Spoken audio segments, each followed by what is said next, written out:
네, 안녕하세요. 여러분의 계좌를 지켜야 되는데, 뭐 하고 있다가 이제 나타나? 네, 한 일주일 동안 영상도 안 올리고 뿅 타고, 이제야 돌아온 여의도 수호신입니다. 일주일 동안 뭐 했냐? 영상도 안 올리고, 이놈의 자식아, 여쭤보실 텐데, 일단은 일들이 좀 밀린 게 있었어요. 그래서 회사 일들도 좀 많아가지고, 좀 그런 거, 업무들 좀 치는 시간을 가졌었고, 솔직히 말씀드리면, 그래도 이제 뭐 옛날에는 네가 안 바빴어? 뭐 네가 바쁘면 얼마나 바빠? 그렇게 말씀하실 수 있는데 유튜브 번아웃이 좀 왔어요. 그래서 원래 제가 유튜브가 이제 하다 보니까 좀 재밌어서 하루에 몇 번씩 이렇게 유튜브 스튜디오도 맨날 보고 그 다음에 오늘은 몇 명 들어왔지? 오늘은 어떤 분이 뭘 보시고 어떤 댓글을 남겨주셨지? 뭐 이렇게 재밌고 신나고 이런 게 있었는데 한 하루가 뭐야? 2, 3일 동안 유튜브 스튜디오 한 번도 안 보고 유튜브 그냥 꼴도 보기 싫은 그런 좀 시간들이 왔었어요. 그래서 뭐 유튜브를 네가 한지 얼마나 됐다고 벌써 번아웃이 와 이렇게 말씀하실 수 있는데 좀 유튜브에 대해서 이것저것 좀 생각이 좀 많아지는 때가 오더라고요. 네, 그래서 유튜브 번아웃이 왜 왔는지 지금 어떤 방식으로 풀어지는지 명확하게 딱 집어서 이유를 찾지 못했어요. 근데 조금 쉬면서 할 일 하고 밀린 숙제를 좀 쳐내다 보니까 좀 마음이 평안해진 것 같아요. 그래서 다시 유튜브를 찍을 수 있게 됐는데 좀 큰 거는 콩나물이 왔어요. 콩나물이 왔는데 이걸 제가 나중에 다시 말씀을 드릴게요. 누가 콩나물을 보내주셔서 그 콩나물을 받고 지금 힘이 엄청 났습니다. 그래서 아직 먹진 않았지만, 네. 콩나물 덕에 또 이렇게 영상을 찍고 있어요. 그래서 다시 한번 이 자리를 빌어서 콩나물 감사드린다고 말씀을 드리고요. 제일 중요한 건 좀 재미가 있어야 될 것 같아요. 여러분들도 영상을 보실 때 재미가 있어야 되는데, 저도 뭐 주식에 관해서 좋은 내용들 이렇게 말씀 올리는 게 당연히 중요하죠. 또 중요한데, 재미가 있어야 될 것 같더라고요. 그래야지 이제 유튜브도 번아웃이 안 오고, 계속 꾸준하게 영상을 이어나갈 수 있고, 저도 지치지 않고, 계속해서 여러분들과 이렇게 같이 놀 수 있는 그런 순환이 될 것 같아요. 그래서 앞으로는 좀 정보도 당연히 중요하죠. 정보도 정보인데 재미 쪽에 좀 초점을 맞춰야 되지 않을까 이런 생각도 한 번씩 해보고 있어요. 그래서 폼을 좀 바꾸는 것도 고려를 해보고 있습니다. 저번에 제가 마지막으로 영상을 올렸던 게 시장 브리핑하고 영상을 마무리를 했죠. 그래서 시장이 많이 하락하는 구간에서 제가 영상을 올렸고, 여러분, 여러 가지 악재들이 있긴 한데, 한 가지 정말 좋은 호재가 있기 때문에 쫄지 마세요. 이거 떨어지면 밑에서 리밸런싱 해서 담으시면 됩니다. 특정 지점까지는 시장이 반드시 올라갈 거예요. 이렇게 말씀을 드렸죠. 그리고 나서 시장이 다시 반등을 하는 모습입니다. 지금 코스닥이 좀 많이 빠졌고요. 반등을 제대로 못했죠. 그리고 대형주 위주로 코스피 위주의 시장이 좀 펼쳐지고 있습니다. 그 가운데서 오늘 또 시장을 좀 보고 있는데, 네, 시장을 보고 있는데 오늘은 또 빠져요. 지금 나스닥이 2.3% 정도 빠지고 있습니다. 그래서 오늘 시장이 조금 흔들리지 않을까 싶긴 한데, 저도 그래프를 보면 이게 진짜 우상향 할 수 있는 그래프인가 싶긴 해요. 굉장히 위태위태하죠. 이렇게 고점 가서 여기에서 거의 막 횡보하다시피 박스권 그리잖아요. 그래서 저도 그림 보고는 솔직히 이해가 안 돼요. 어떻게 될지도 모르겠고. 근데 어, 확실한 그런 물증들이 있잖아요. 제가 항상 말씀드린. 그러니까 시장이 혹시 빠지게 된다면 제가 혹시 특별한 기조가 보이면 야 이거는 정말 큰일입니다 라는 게 생기면 말씀을 드릴 테니까 그 전까지는 그냥 마음 놓고 밑에 좀 빠지면 일정 구간 리밸런싱 계속 진행해 나가시면 꾸준하게 수익 가져가실 수 있지 않을까. 좋은 종목들을 담으시면 그렇게 생각을 하고 있습니다. 그래서 너무 걱정하지 않으셔도 될 것 같아요. 자, 그럼 오늘 본론을 말씀을 좀 드릴게요. 오늘은 제가 좀 밀린 영상들이 있어서 차례차례 좀 치긴 칠 건데 어, 일단은 오늘은 HPO에 관련된 이야기를 좀 드릴까 해요. HPO면은 5월 14일 날 상장하게 되는 코스닥 종목이죠. 이제 곧 신규 상장을 하게 되는데 이제 기관 투자자들 모아서 그 IPO 하기 전에 기업 설명회 하는 그런 자리가 있어요. 그래서 제가 다녀왔었는데 지금 5월 11일이니까 뭐 내일 모레 뭐 3일 뒤에 상장을 하잖아요. 그래서 상장할 때 이제 관심이 있으신 분들도 계실 거예요. 그래서 오늘은 HPO 기관 투자자들 기업 설명회 IPO 이렇게 갔다 온 후기를 말씀을 좀 드리려고 합니다. 일단은 갔다 오니까 요걸 줬어요. 이거를 좀 줬습니다. 내용물들이 뭐가 있냐 한번 봤더니 이런 게 있어요. 네, 유산균 종주국이죠. 덴마크에서 크리스찬 한센이라는 유산균 회사가 있는데 그쪽에서 유산균 종을 받아다가 요걸 제품화해서 판매하는 회사예요. HPO라는 회사가. 그래서 요렇게 유산균들을 주더라고요. 요게 몇십만 원짜리인데 거기 가니까 여기 옆에 콘레드 호텔에서 진행했거든요. 그래서 호텔 룸을 빌려서 거기에서 진행을 했었는데 가니까 설명도 친절하게 해주고 이런 것도 주고 도시락도 줬어요. 그래서 밥도 맛있게 먹고 이런저런 정보를 잘 듣고 나왔습니다. 이것도 몇십만 원어치라고 해요. 근데 가니까 막 공짜로 주더라고요. 그래서 지금 요거는 트루 바이타민이라는 제품이고 요거는 크리스찬 한센에서 나온 고 프로바이오틱스 유산균 제품입니다. 그래서 이런 것들을 받아왔고 두 번째로는 거기 가니까 이런 것들을 좀 줬어요.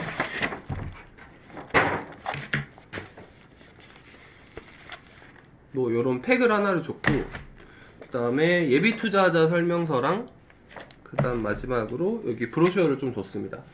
그래서 이런저런 내용들을 좀 살펴보면 굉장히 좋은 회사가 맞아요. 좋은 회사가 맞고 여기에서도 살펴보면 지금 사업 영역을 엄청나게 확장을 하고 있더라고요.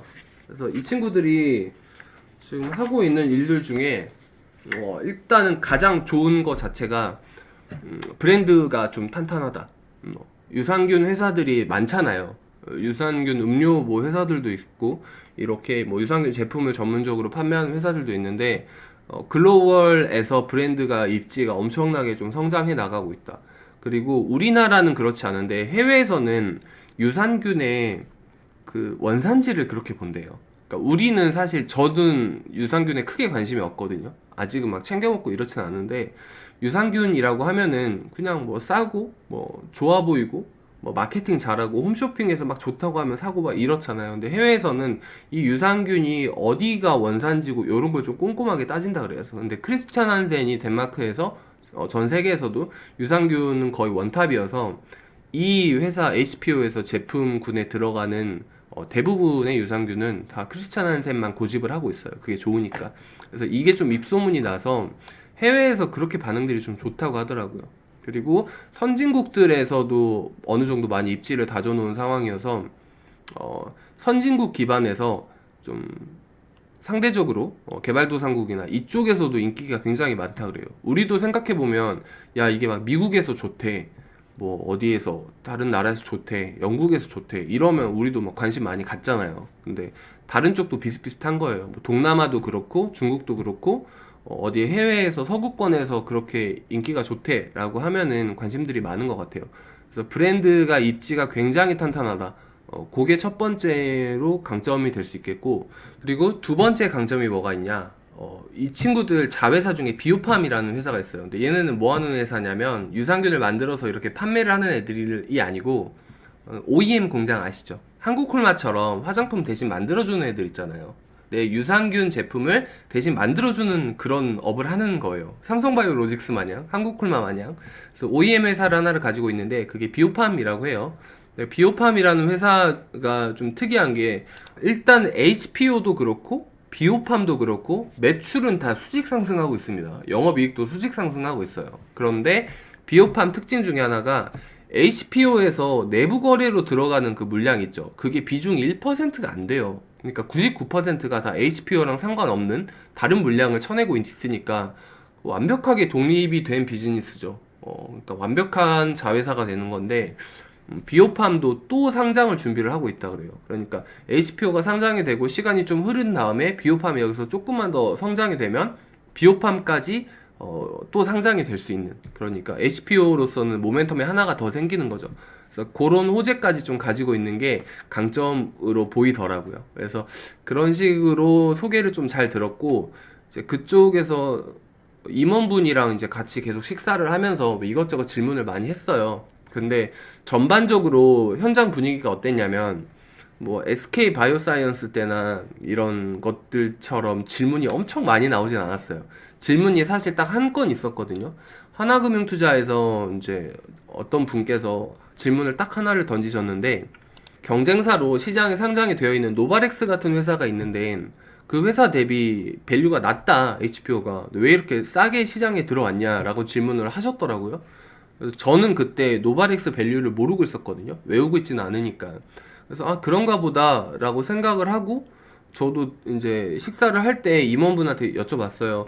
왜 이렇게 싸게 들어오셨다고 하는데 왜 이렇게 싸게 들어오셨어요? 뭐 내부에서 좀 이야기 도운 거 없으세요? 라고 말씀을 드렸는데, 대표님도 그렇고 임원님도 그렇고 별로 이렇다 할 대답은 안 하시고 좀 말을 돌리시더라고요.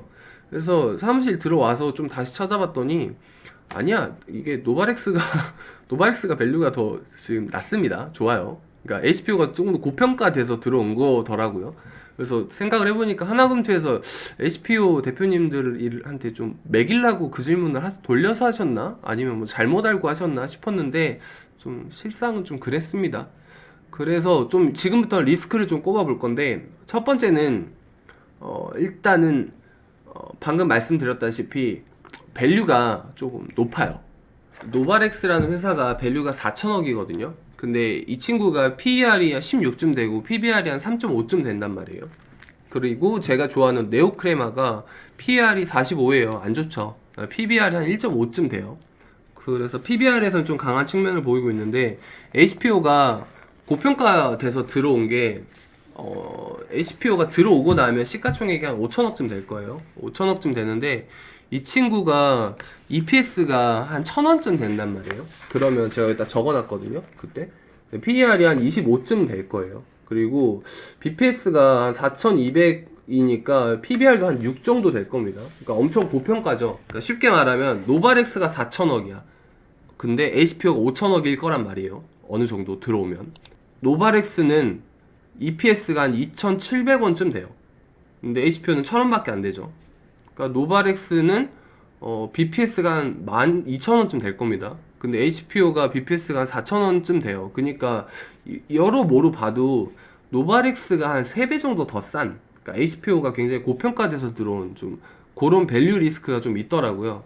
그리고 IPO 했을 때 전형적으로 조금 마사지가 좀 들어간 부분도 있을 테고, 이제 당사에서는 엄청 자신있게 재무제표를 이야기를 하고는 있는데, 그래서 좀 그런 것들이 있어서 밸류가 조금 높게 들어온 게 아니냐. 그래서 차라리 노바렉스가 훨씬 더 낫지 않냐. 하지만 브랜드나 무형적인 가치 측면에서는 HPO가 좀 월등하겠다. 인지도나 성장성이나 이런 면에서는. 그래서 그런 쟁점이 하나가 있었고, 두 번째는 대표님 지분이 너무 높아요.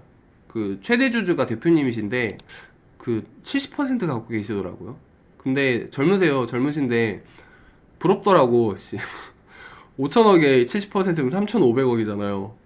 엄청 성공하셔서 지분을 잘 쥐고 계세요. IPO 했었을 때도 생각을 해보면 70%면 어마어마하게 지분을 잘 챙겨가고 있으신 건데, 바꿔서 말하면 유통 주식수가 좀 별로 없지 않을까. 그래서 최대 주주 지분율이 사실 제가 볼 때는 정말 주식이 잘 오르려면 30-40% 정도가 다수의 이해관계자가 모여서 회사를 성장을 잘 시켜나갈 수 있는 그런 지분율 정도가 될 거라고 저는 항상 기준을 잡거든요. 근데 70%다 보니까 그 부분이 조금 아쉽지 않나. 그래서 두 가지 정도 좀 아쉬운 면이 있더라고요. 그래서 HPO는 잘 모르겠어요. 현장 분위기도 엄청나게 핫하진 않았고, 저것과 따상 뭐 이런 식으로 갈 수 있을까? 그리고 비즈니스 모델 자체가 바이오처럼 뭔가 필살기 한 방이 딱 감춰져 있다가 와 이렇게 하는 게 아니라, 그냥 장사 잘하는 회사야. 그냥 천천히 잘 우상향하는 그런 회사잖아요. 그래서 좀 재미 면에서도 좀 떨어져서 인기가 얼마나 많이 있을까? 좀 요런 생각은 좀 들더라고요. 근데 그럼에도 불구하고 확실히 좋은 회사는 맞다. 그래서 이런저런 거 생각을 해봤는데, 분위기가 엄청나게 핫하고 막 이렇진 않았어요. 그래서 현장 분위기도 좀 전달을 드릴 겸, 상장하고 나서 좀 이런저런 기본적인 것도 좀 말씀을 드릴 겸 오늘 이야기를 진행을 했습니다. 그래서 HPO는 오늘 이 정도로 말씀을 드리고요. 저는 다음에 또 이제 시장 이야기랑 좀 괜찮은 주식이랑 좀 이런 것들 들고 좀 찾아뵙도록 할게요. 그럼 오늘은 영상 여기까지 마치도록 하겠습니다. 그러면 다음에 또 뵐게요. 다들 건강하시고 성투하세요.